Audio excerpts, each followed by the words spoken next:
Yes,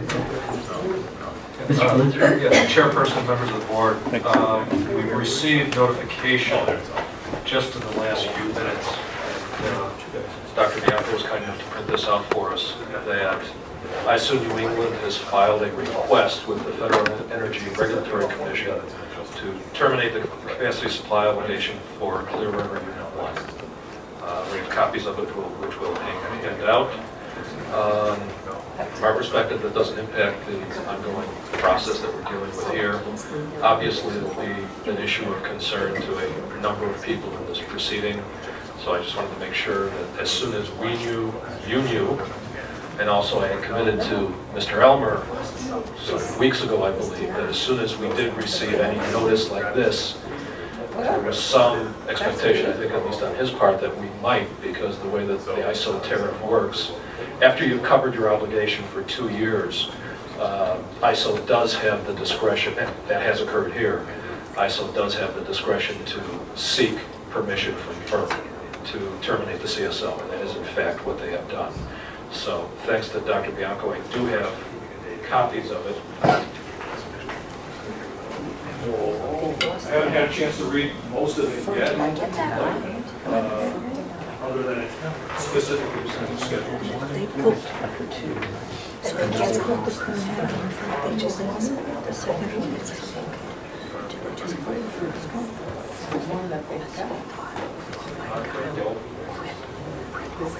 And we'll circulate to the entire service list tomorrow, either this evening or Thursday. Might it be a good idea to mark it as an exhibit? Sure, let's do that. Yeah, why not? What's the next one? Did you have a copy for OER? Oh, yes. I'm so sorry. Absolutely. Thanks. Just do it correctly.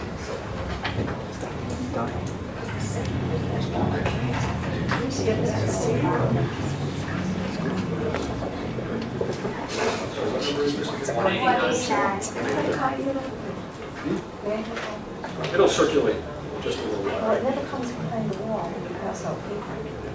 Anything you pass out never comes out the other side of the wall. You know what, I'll do this. I'll give it to Mr. Wood, and he Okay. can, that way you can circulate it to whoever you think is appropriate. Thank you. I want one for Mr. Roberts. If you want one. I'd love one, thank you.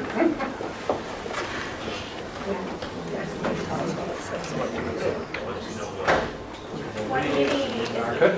Sure.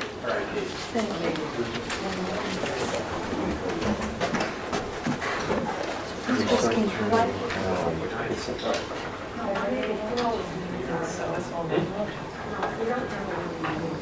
Oh, okay.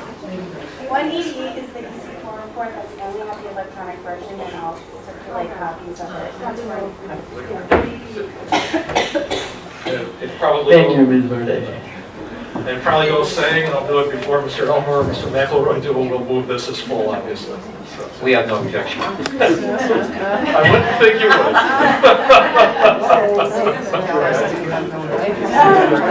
Come on, you didn't write this thing. No objection. All right. And OER has no objection either. So it's admitted full. And what we'll probably try and do, because I don't do FERC, by the time we reconvene next week, I'll at least make an effort to report to you on what the schedule would be for this, what the process is. I have to, obviously, I have to touch base with our regulatory counsel in DC to understand what this means, at least in terms of us and ISO. So we will try and, not we will try, we will, when we convene next Wednesday, provide a full report on what the process will be, so we all understand, if that's acceptable. That is acceptable, thank you very much. It may be, and I'm just throwing this out there for a thought bubble right now, but it may be that before we get to the need testimony of the various witnesses, we consider whether or not we want to move that down in the schedule until we know what the process of resolving this is going to be. But just something to think about, Mike. You can get back in touch with me. Yeah, definitely. I mean, need right now is scheduled, I think, to start on the 16th of October, so I think we're going to have some time. But let's visit that beginning of next week. Sounds good. Right, yeah. We'll definitely coordinate. Okay? Right, the town of Barberville calls Glenn Walker. He may still be under oath. Didn't we determine it's not in perpetuity? I think it's for this document. It's in perpetuity for this document. But we can hold people for the rest of the federal office on that. And have you've been sworn in the past time for this, haven't you? Didn't you testify earlier? Yes. So I will just remind you, you continue to be under oath. Thank you, Mr. Chairman. So, Chairperson. Mr. Walker, you previously testified in this matter, and your resume is already in the docket as full exhibit 31G, correct? Yes. Now, did you file a series of testimonies in this docket? Yes. And these are testimonies, you were retained primarily to address the issue of whether the Clear River Energy Center is needed and justified by long-term energy need forecasts, correct? That is correct. And you filed a series of testimonies on that topic, correct? That is correct. You were here earlier to testify regarding the impact, if any, on property values in Barberville as an appraiser, correct? That is correct. Now, what I'd like to do is go through your need testimonies and point out where in those testimonies you may have discussed the issue of the day, which is carbon and carbon dioxide, okay? So, Yes.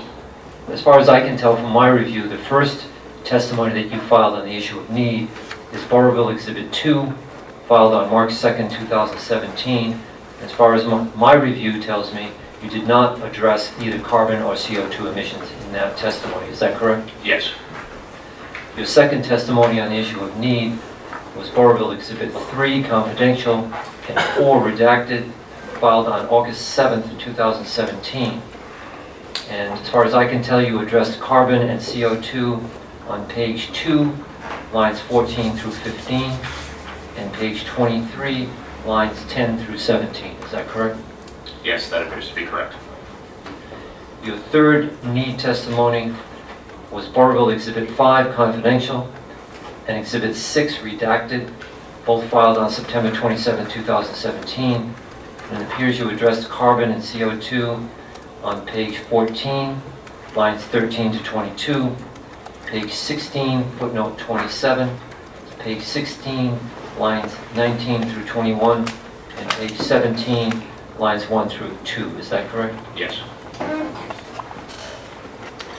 Your fourth need testimony is Barberville Exhibit 32, confidential, and 33, redacted, filed on February 26, 2018. And it appears you addressed carbon and CO2 on page 19, lines 1 through 8. Is that correct? Yes. And your fifth and final need testimony is Barberville Exhibit 36, filed on September 14, 2018, which addresses carbon on page 8, lines 11 through 15, and page 26, lines 9 through 16. Is that correct? That is correct. Do you have any corrections you wish to make to any of those testimonies? I do not. Mr. Walker is available for cross-examination. Good afternoon, Mr. Walker. As you know, my name is Jerry Elmer. I represent Conservation Law Foundation. Just before the break, the chairperson asked the previous witness whether, in his opinion, we need new, quick-start, fast-ramping gas plants on the New England system to backstop variable output renewable resources. Do you recall that? I do. Do you have an opinion on that subject? I do. And that is what? I'll break it down into two components, and one of it is to clarify sort of what this unit is and what it is not. I mean, obviously, we need demand response, we need energy storage, we need batteries, we need all of those things.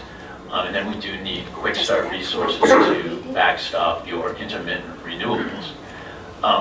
And I'm not taking, any umbrage with the GEH machine. As a matter of fact, I was on the design team for the compressor unit in that particular model. So got a little family pride in the GE units, but it is not I turn it on now and it's got 1,000 megawatts in 10 minutes.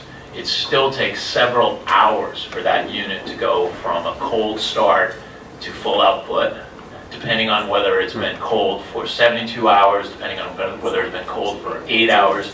So there's a whole operating regime for that particular unit that will impede its ability to respond quickly to responses from the ISO. Now, certainly if it's operating, it does have the ability within its bandwidth of operation to move from, say, 1,000 megawatts to 950 megawatts very quickly. But to go from a cold stop to full output takes several hours. In addition, there are gas constraints for any unit, not just the CREC unit, where gas will be scheduled for tomorrow's delivery just about now. So we have about a 4 o'clock delivery for gas for tomorrow's burn. And if you haven't scheduled gas, gas won't be coming to you. So if you were called in the middle of the day tomorrow to come on, you could fire oil, or you could try to find gas in the pipeline, but you would not have necessarily scheduled your gas tomorrow if you had not scheduled to operate. And so I just want to clarify that, because we keep hearing this quick start unit, and again, nothing against the GEH machine. I think it's a great combustion turbine combined cycle. But people have this theory that you just flip a switch and it goes from 0 to 100, and that is absolutely not the case, both from the financial arrangements for the gas delivery as well as the operation of primarily the steam cycle. The combustion turbines come up first, then they have to bring the steam cycle up within the operating parameters of that particular unit. And again, that's all laid out in GE's manual for the unit. They provide a data request to us on it, and it's no secret. It's just the perception is you can go from 0 to 60. Like a battery, you can't. Batteries go very quickly from full charge to no charge if that's what you need them to do, unlike this unit. Pump storage, same way. If you need to take a reservoir down to make several megawatts, we can take the Bear Swamp Pump Storage Facility, the Northdale Mountain Pump Storage Facility down very quickly to bring those megawatts online. Thank you. If you could take out the exhibit that is, looks like this, New England, it's an ISO document, New England Power Grid 2017 to 2018 profile. It's a CLF exhibit number, Ms. Lucarelli or Mr. MacElroy? Number 17. 17. You have that? I do. So this compares the percentage of sources of electricity production by percentage in New England, 2000 and 2017. Is that correct? That's what appears. So, what is the percentage in the year 2000 of coal and oil combined on the New England system? 40%. And in that same year 2000, what was natural gas? 15%. And nuclear was? 31%. Now in 2017, what was the combined percentage of coal and oil? 3%. And what was nuclear? 31%. That unchanged from 2000. Yes. And what was natural gas? 48%. Is it fair to say that during that period, 2000 to 2017, natural gas was backing off coal and oil on the ISO New England system? Yeah, that's exactly what this shows. It's displacing the coal and oil generation. And does that account for the statement in the text, the first sentence on column 2, the transition from coal and oil to natural gas has reduced emissions? Yes, that would make sense. Okay.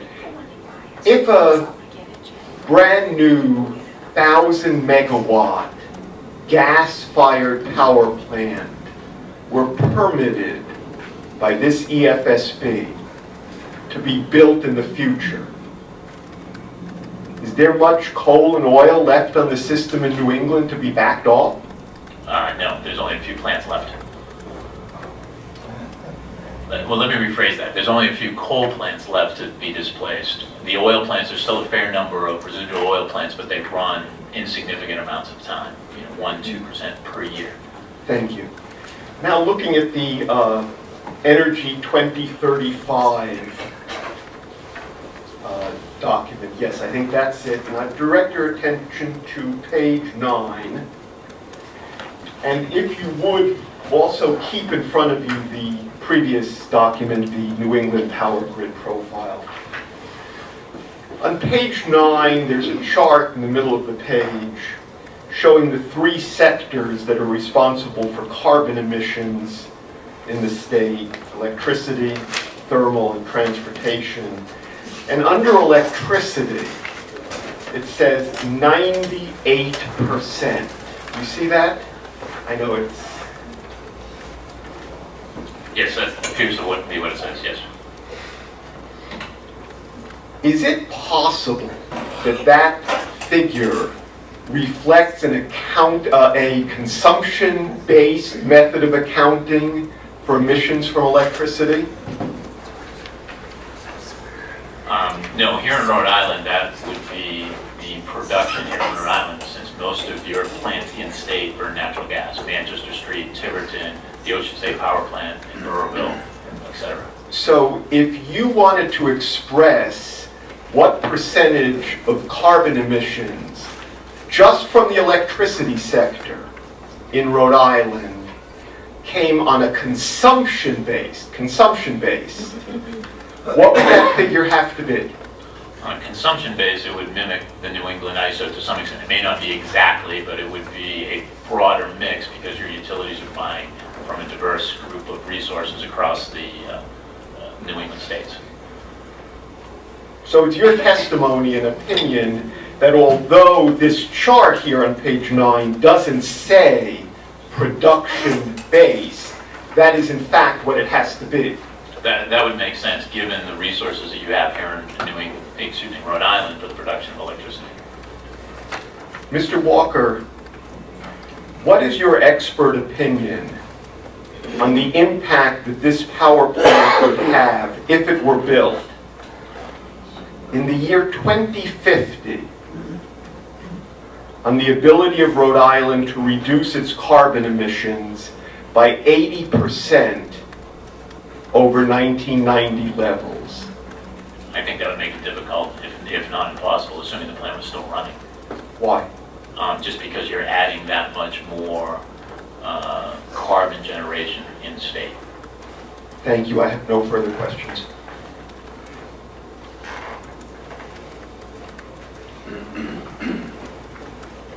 OER has no questions.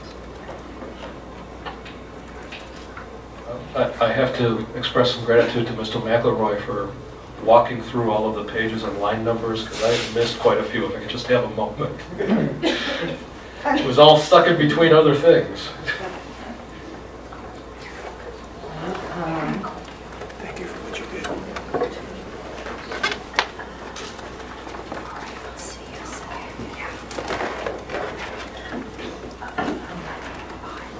Okay.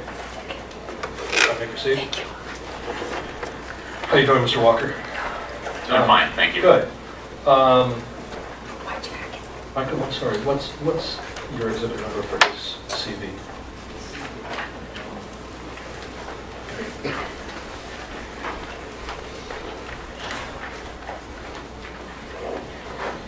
The number I have is GCW1, but I don't think that's the right. 31G. Great, thank you. Burrowville 31G is your CV, your resume, correct? I believe that's correct. And I know you had said when we spoke, it seems like eons ago, that it's accurate. Is it still accurate today? I believe it to be, yes. It is, okay. And you're obviously not testifying here today as an appraiser, correct? Correct. All right. So you remember when I cross-examined you the last time, we went through various provisions of the Uniform Standards of Professional Appraisal Practice? Well, I can remember that, yes. Yeah. Because you're not testifying here as an appraiser, this doesn't apply to your testimony today, correct? It does not. I'm not testifying as appraiser. Right, okay.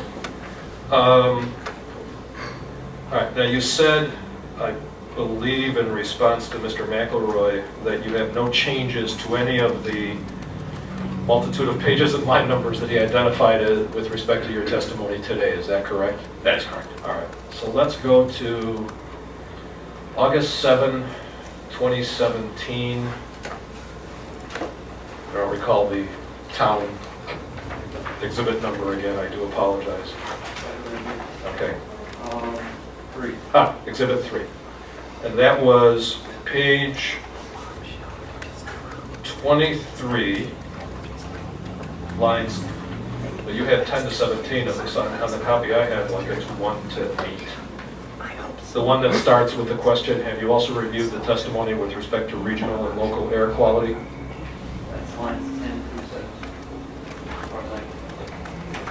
I'm looking at the redacted version, that might make a Okay, that's difference. probably it. Yeah, I okay. was looking at the non-redacted version, but yes, the redacted version is probably slightly. All right, that's fine. I think that, well, let me read it just to make sure we're looking at the same thing.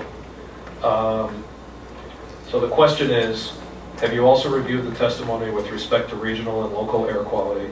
And the answer is, yes, the regional impact on air quality is minimal, with reductions from 2019 to 2022, projected to be under 1% for CO2 and NOx, and under 3% for SO2. Therefore, the air quality impact for the region is very insignificant, given the reduction in CO2 and NOx of less than 1%. However, the local Rhode Island air impacts are hugely negative. For example, this plant would emit 7.2 billion tons per year of CO2 into the air above Burrillville, together with hundreds of thousands of pounds annually of numerous toxic pollutants. Are we on the same one? We are. Okay. And you have no changes to that testimony? I do not. Okay. Could we pull up our exhibit 12? Well, actually, it's just one section, if it's ready, if we may. Yeah, so this is already in the record as Energy Exhibit 12, but he's going to refer to Table 1, so I printed out copies so it's easier for folks to get to. And for the record, Energy Exhibit 12 in full is the September 15, 2016 Major Source Permit Application Addendum, Clear River Energy Center, Burrillville, Rhode Island. The only change that highlighted is not in the exhibit. Correct.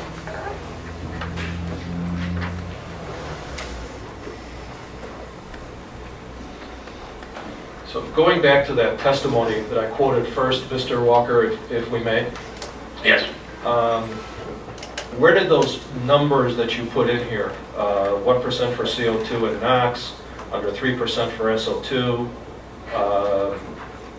reduction in CO2 and NOx of 1%, and emission of 7.2 billion tons per year of CO2. Where did you get those numbers? The percentage reductions are cited to the Rhode Island QC docket number 4609. Okay. And I believe the 7.2 billion tons per year came from the air permit from Eric Elmer. And, they're consistent with what Dr. Roberts calculated today. It's approximately 7 billion tons per year. Okay. So let's look at, speaking of the air permit, so we're looking at Table 1. There it is up there. Can we enlarge that? Make it easier for everybody to see it. And I've highlighted certain portions. So if you start on the left-hand column, you see it says emission source up at the top. I do. And then it lists a number of emission sources going down that column from the label emission source, correct? Yes. All right. And all the way down at the bottom, there's a section called potential emissions. Do you see that? Yes. And then under potential, and do you know what PTE or potential to emit is? I assume it's just what it says, potential to emit. Well, we don't want you to assume, because you were asked some questions by Mr. Elmer in your expert opinion, so I want to make sure what you're testifying about is not an assumption, it is your opinion based on your expertise. Well, with respect to what it means here, if there's a term of art, then Yes. I want to caution myself on using a definition for a term of art, but I assume it means potential to emit. In the context of air permitting, do you know what PTE or potential to emit means? I assume it's the maximum amount that the plant could emit. All right. But I don't want you to assume. So That would be my assumption on that. But Okay. again, I'm not an air permitting expert. So you're assuming, but you don't really know. That's correct. All right. So one of the criteria pollutants under potential to emit, you'll see is CO2 in this left-hand column. Yes. Okay. And then if you go, moving to the right, the next column is entitled units. You see Yes. that? Okay. And for PTD, or potential to emit, it's all in tons per year. That's what it appears to be, yep. Okay. And then you'll see as we go to the right, it's indicating quantities in tons per year for each of the sources that have the potential to emit CO2. You see that? And those are on the exhibit that we've circulated those, and we've highlighted those so they're easier for you to see. You see that? Yes. Okay. So gas turbines, steady state operation, gas turbines, HRSGs, excuse me, heat recovery steam generators. I'm sorry, HRSGs, it's HRSGS, which stands for heat recovery steam generator. Startup / shutdown, and you've got auxiliary boiler, dew point heater, emergency generator, fire pump, and ultra-low sulfur diesel tank. Do you see all those columns? I see them, yes. And each of those identify the potential to emit for CO2, correct? That's what they appear to be, yes. In tons per year. Correct? Correct. All right. And then we have a total. Do you see that? I see the total, yes. Yes. And the total is 3,604,356 tons. Do you see that? I do, yes. Okay. So I'll ask you again. Where did you come up with the number of 7.2 billion tons? That's mischaracterization. He said 7.2 billion pounds. No, he did not. It's in his testimony. It says 7.2 billion tons per year. And he just reaffirmed twice that he had no change to that testimony. Clearly, that's an error. That was missed. All right. Do you now recognize it's an error? Yes, that's fine. Yes, sorry. All right. You multiplied by 2,000 instead of dividing by 2,000. Or there's a typo there, but that's fair. Okay. Fair enough, I apologize. No, that's okay. Just wanted to make sure. So it's not 7.2 billion tons, it's 7.2 billion pounds, or 3.6 million tons. Yeah, that would be scary. Yeah, sorry about that. No, that's okay. This wasn't a gotcha. We just wanted to make sure we weren't missing something. No, that's fine. All right.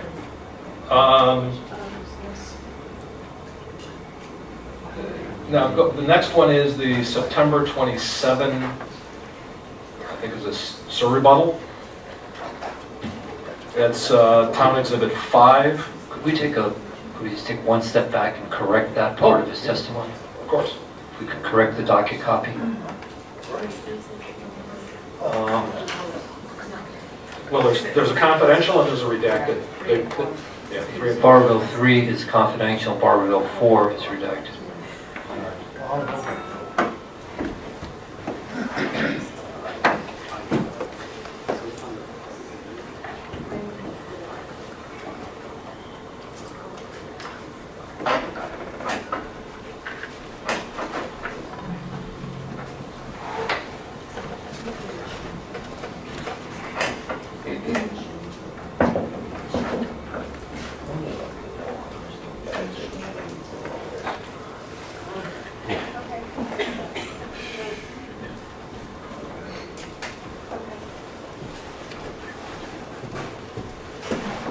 Could you just give us the exhibit numbers and page numbers? Barberville 3 is on page 23.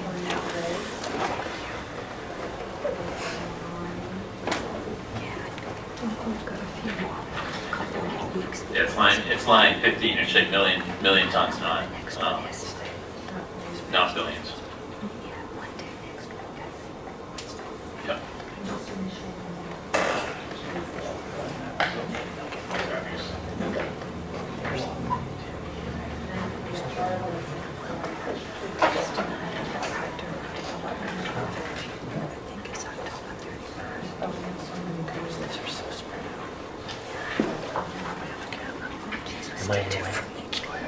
Okay, that's page 23, line 6. Yes.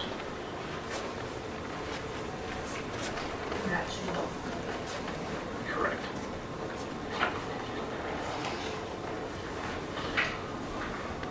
we sure that's the correct change? And it goes from 7.2 billion tons to 7.2 billion pounds. That's No, What I thought, that I- 7.2 million tons, that's what, Right. million tons. 7.2 million tons. Yeah. Okay, thanks. I thought it was 7.2 billion pounds. Well, it's tons per year, right? And so this is showing tons per year at 1.6 tons per year. This isn't in pounds, so there's 3.6. 3.6 tons per year, and if you want pounds out of that, you'll multiply that by 2,000 and you get the 7.2. 3.6 million times 2,000. Is Invenergy 12 one unit or two? That's the entire facility.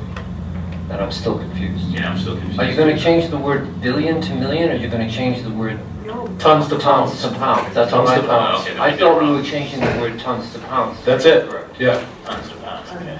You know, Everett Dirksen once famously said, "A billion here, a billion there." You're really talking about real money. Who said that?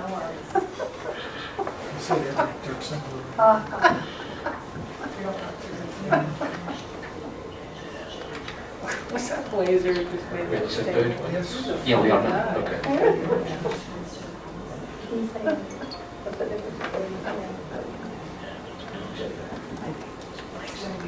Yeah, it's a million, right? No, Billion. billion pounds. I gotta do the math here. Yeah. 3.6 times 2 is 7.2, so it would be billion pounds. Pounds, that's right. Pounds.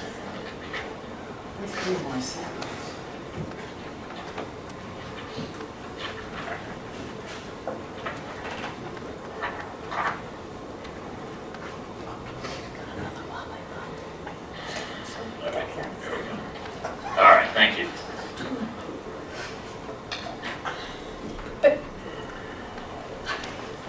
All right. We on the same page now? Yes. Okay. Just out of curiosity, since the number in the air permit application is set forth in tons per year, that's how these things are normally considered. I'm curious why you chose to, now that we know it's pounds and not tons, Right. why you chose to use the pounds number in your testimony rather than simply repeating the 3.6 million tons per year. Well, I tend to do it in pounds per megawatt, you know, so a plant tends to be, coal plant's 2,000 pounds per megawatt. An older gas unit's 1,000 pounds per megawatt, and so I probably did the calculation and went from megawatts to annual tons per year, a million pounds per year. Okay. All right, let's go to the, what's the September 27 number again? It's, 5 and 6. yeah, I'm looking, this time I'm looking at the confidential one. So that's exhibit 6. This isn't rejected. And this was page 14, lines 13 to 22. And you're talking here about the possibility that we might displace, if this facility is built and operating, that we might displace a nuclear plant. That's what it says here, yeah. Right. And I think it's in a couple of the other ones too, as I glance through them. Now that I know what you're talking about. It appears that your rationale for that is primarily economic, just because of the low cost of gas. That would be correct. In other words, you know, the more resources you add to New England, the more competitive the market becomes, and you could displace all sorts of units. Right. And correct me if I'm wrong, but I think part of the rationale that you're using here for the possibility that we'll displace nukes is that it's more expensive to operate nuclear plants than it is to operate gas plants. Is that correct? In the current market, that is correct. Right. And are you aware of any of the state statutory initiatives, like in Illinois and New York and Connecticut, to prop up uneconomic nuclear plants with what are known as zero emission credits? I am. And so if you are, then you understand that those systems are intended to, in essence, balance, depends on your perspective, I suppose, but balance the higher cost of operating nuclear plants as opposed to other forms of energy, including renewables, by providing what is effectively a subsidy to nuclear plants, correct? Yeah, and I'd add that I think both of those programs, I know in particular New York's, the ZREC program, using the word bridge, is a bridge to evaluation of carbon. So specific to Cuomo's plan to assist the upstate nuclear units, he in the near term gave them ZRECs. The ZRECs are to be replaced by the social cost of carbon. I think it's about $20 a megawatt hour, $20 a ton, something like that. But the whole purpose of that burgeoning effort, in only 3 states right now, but you know there are others where it's being discussed, is to prop up these uneconomic nuclear plants, specifically so less costly gas and renewables don't displace them from the market, correct? Well, that's one view. I think the New York view and some of the other states' view is that the nuclear plants are one of the only ways that they will meet their carbon reduction goals. That's absolutely the case in New York, that without the nuclear plants they can't meet their carbon goals. And so the legislation and then the program that follows the legislation was designed to compensate the units for the services that they provide. So they are providing electricity, they are providing capacity, but they are also providing a carbon-free source of electricity that has a premium in the market. Right. And you know, to some extent, what you've just described is somewhat of a euphemism, because the law is that the states actually can't provide a direct subsidy to the nuclear plants, so they're doing it through an alternative by carbon credits and or these zero emission credits, correct? Again, it's all part of the goal to meet the carbon reduction policies in each of those states. Right. And those programs, one of the principal proponents of those programs, for example, is Exelon, right? Certainly with respect to, well, I guess both in Illinois and New York, they're the owners of those nuclear plants, and they are the proponents. But I would also say that my client, the County of Oswego, filed for that program as well to assist them in upstate New York. Right. But since it does appear you're familiar with that program, I mean, the reason that Exelon has been pushing that program so hard is because several of their nuclear plants in New York and Illinois were scheduled to close because they were uneconomic and could not compete in the bidding process, correct? Those plants were becoming uneconomic in the locations that they were in, and I would say that in the case of upstate New York, they were competing against Canadian hydro and wind. But again, the markets are the markets, and plants compete with each other all the time. Right. Right.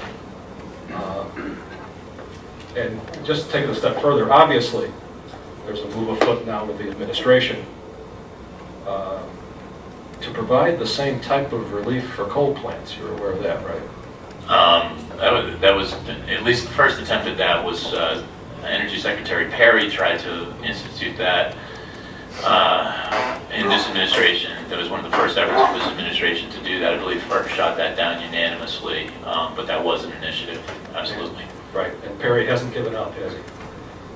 I think that, I guess I haven't followed that recently, but that was something that was happening 6 months to a year ago. Correct. And the reason for that, of course, is because coal plants aren't being retired because of regulation. They're being retired because the price of natural gas has dropped so much that coal plants are no longer economically viable, right? They can't compete, just like the nuclear plants can't compete. Well, I'm going to deviate. I mean, in other words, the difficulty with a coal plant, it doesn't have another social commodity of renewable energy. Renewable energy doesn't have carbon-free electricity, and so the coal plants have a different position than the nuclear plants. And yes, between wind, energy, demand reduction, and gas, the coal plants are having a hard time competing in the market. But I wouldn't say it's all natural gas. It's demand reduction, it's wind, it's solar, it's etc. But just to be clear, it's economic, it's not regulatory. That's the reason the coal plants are closing. It's not because they can't meet carbon limits, it's because it's just so much cheaper to operate all the other sources. Generally, I mean, generally, but I would say when you add on the potential for a carbon tax or some sort of, carbon fees like we have here in Reggie, it's just an add-on effect. In other words, if they're not economic, then you throw on additional expenses. Right. That's why First Energy is trying so desperately to survive in Ohio, right? First Energy is having a hard time with its coal plants in Ohio, that is correct. Okay. Let's go to 16. I glanced through the list, I didn't have a whole lot more, but I just want to make sure.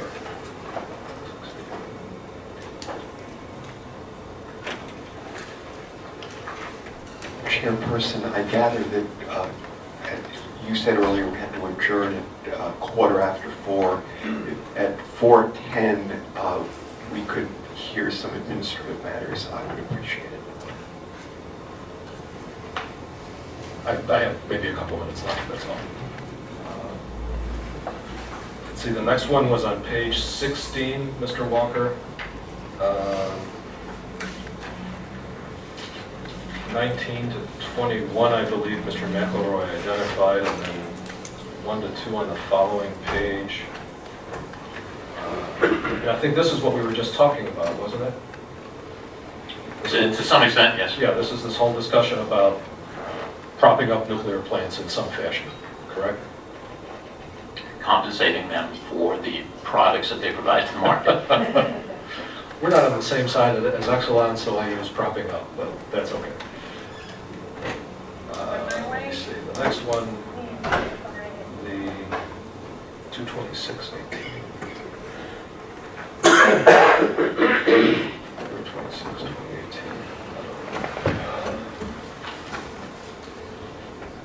2018. Is 30, yeah, I have the confidential version, that's Town Exhibit 32, at page 19, lines 1 to 8.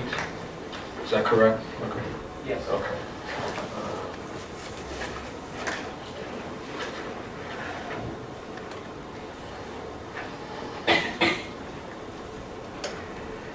This is your discussion about Northern Pass Hydro, correct? Or North Pass Hydro? That's what we discussed in those lines, Right. yes.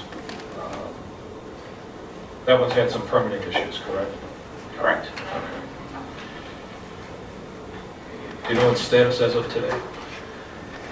My understanding is it's being briefed, there'll be a decision out of the Energy Facility Siting Board, and my understanding is Eversource, the proponent of that project, will reapply, maybe make modifications to the application. Not exactly sure where it stands, but I don't think we've heard the last of it. I know some of my neighbors in New Hampshire maybe wish we had, but... That was the tension between energy transmission and deforestation? I think it went beyond that. I mean, I think it was some of the rights-of-way uses and how they were proposing to create a corridor through the northern part of New Hampshire. But right. there was lots of comments on that project. That's all I have.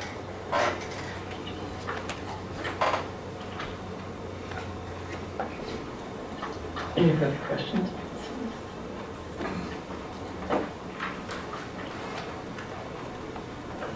Thank you very much, Mr. White. This might be the first one.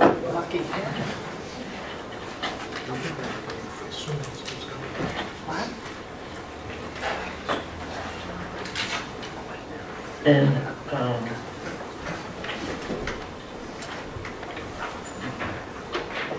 next up, Dr. Bailey.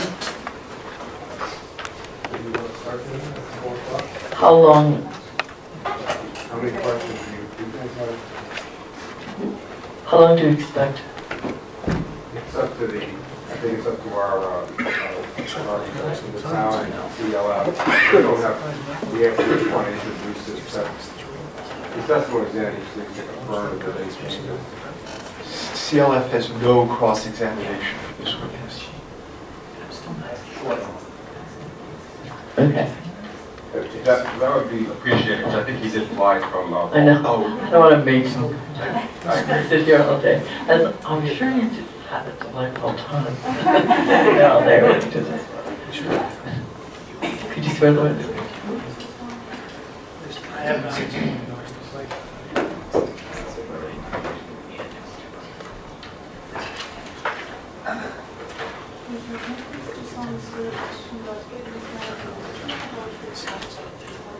I do.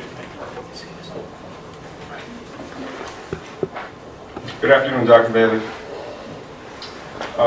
Thank you for waiting around today to try to get this here so you can move on without having to fly back next week. I believe, do you have before you copies of your testimony? I do. We have, I believe these were previously marked. Slucarelli as Invenergy's Exhibit 17 and 18. And am I correct, Dr. Bailey, that Exhibit 17 is your CV, correct? Yes. Is that the most updated CV that we have before the board? Yes. Thank you. Do you have any revisions that you would like to make at this time to anything in your CV? No. Okay. And Exhibit 18 is your pre-filed testimony, correct? Yes. Have you had a chance to review that testimony? I am. Do you have any changes, corrections, or edits that you would like to make at this time? No, I do not. And I believe the exhibits are already full exhibits. So your area of testimony relates to the subject of electromagnetic frequencies? Yes. Okay. We will have the witness available for any questions. CLF history. I have just a few. Thank you for hanging around and waiting for us. My name is Mike MacElroy. I'm the attorney for the town of Barberville. Just a few questions for you. Have you ever done any other work for Invenergy or any of its affiliates? No, I haven't. This is the first thing you've done for Invenergy. Right. And have you ever testified in your career? You've testified quite a few times in your career, is that fair to say? Over 30 years, yes. And have you ever testified against a proposed power plant? I have not testified against proposed power plant. Now, the rest of these questions are basically designed to make sure that I'm understanding this fairly complicated area in which I have no training whatsoever. So feel free to just correct me if I'm wrong. And I'm going to walk through your direct testimony. I've got nothing on your rebuttal. Okay. Walk through your direct testimony just to get a little bit of quick clarification. It'll only take a few minutes. Starting on page 3 down at the bottom with line 24, neither Rhode Island nor the federal government have standards for EMF for transmission lines or other sources. Is that correct? Yes. There are some international standards that may be relevant here, and you identify them at the bottom of page 3 and the top of page 4, correct? Sorry, what were you talking about? The pre-filed testimony? Yes, your pre-filed testimony, the original, initial one. Mr. McElroy, I'm sorry to interrupt. I don't want to cause any confusion. There's only pre-filed direct testimony with Dr. Bailey. Okay. There was no rebuttal testimony. I'm sorry, that's why I had no questions on the rebuttal. He was just confirming. Okay, so this is dated June 30th, 2017. Correct. Okay, and page number? 3, please. Okay. Down at the bottom, starting with line 24, we already confirmed that there are no state or federal standards for EMF, correct? Yes. But then you said that the most relevant standards are 2 international standards that you identified at the bottom of page 3 and the top of page 4, correct? Yes.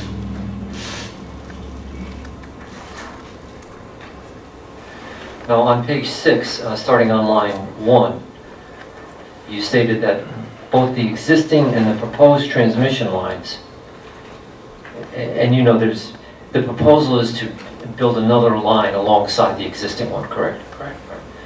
Both the existing and proposed transmission lines at average and peak loading will produce levels of EMF at all locations that will comply with limits on exposure of the public, parents, basic restrictions, recommended by, and then you have the acronyms for the 2 international organizations, correct? Yes. And you go on to say that the levels will also be below the 2 international organizations screening values for EMF, except where the calculated electric fields on the ROW, the right-of-way, exceed the international screening value for this parameter, correct? Yes. Then later in the page, beginning on line 11, I'm just going to summarize it, you've expressed the opinion that the interconnection is too far away from the nearest residence to have any measurable effect on existing levels of EMF at those locations, correct? Yes. Then at the bottom of page 6, you are addressing the World Health Organization review of EMF, correct? Yes. And lines 24 and 25, you're quoting from WHO, which says, consistent epidemiological, did I say that right?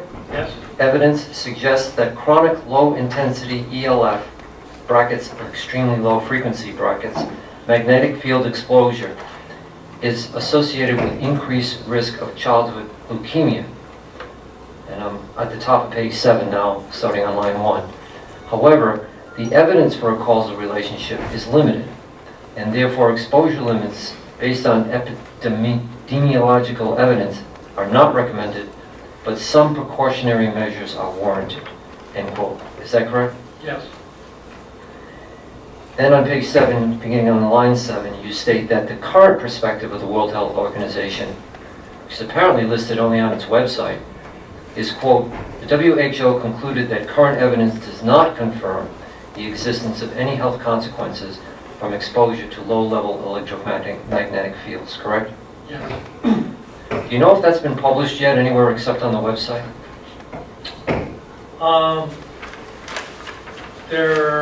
I think it's largely confined to the website.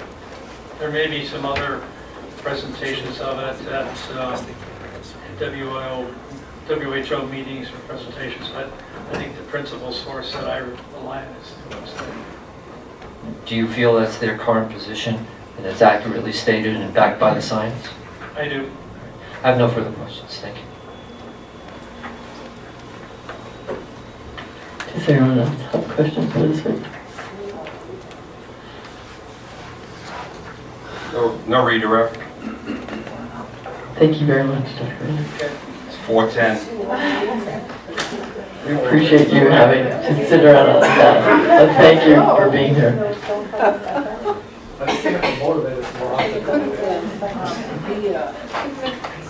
Thank you. Thank you, Dr. Okay.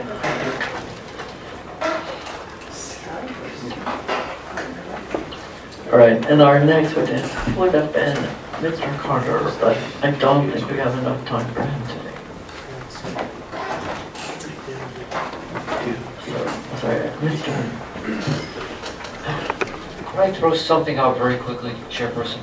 I have no cross-examination from Mr. Carter. I don't know if my brother does. I have none. It might be best to put him up, have to say no questions, and then he can go. I would be willing to stipulate that his testimony being admitted as full without that formality. I would like to address the matter before forfeiture of his rights. Okay.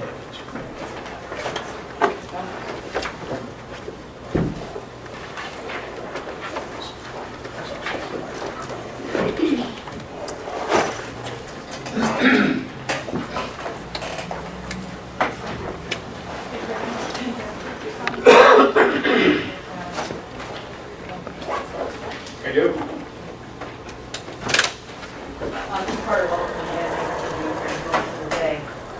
And I'll use this microphone. In this matter, you have 2 exhibits, which are Invenergy exhibits 22 and 23. Is it correct that exhibit 22 is your curriculum vitae? I submitted it, I don't know the number. That was a softball question. Also, Subject to check. that is my, CV, which we have identified as Exhibit 22. Do you have any revisions to your curriculum vitae? We also have your direct testimony. We have no rebuttal testimony in this case, which we have identified as Exhibit 23. Do you have a copy of that? I do, yes. And have you reviewed it recently? I have, yes. Are there any changes or corrections to your testimony, Mr. Carter? There are no changes, no. And your purpose of your testimony was to create an entrance plan for the proposed plant on Wallen Lake Road, and you have created a plan that is attached to your pre-filed direct testimony, which is Exhibit 23, correct? That's correct, yes. And do you here adopt your testimony under oath today? I do, yes.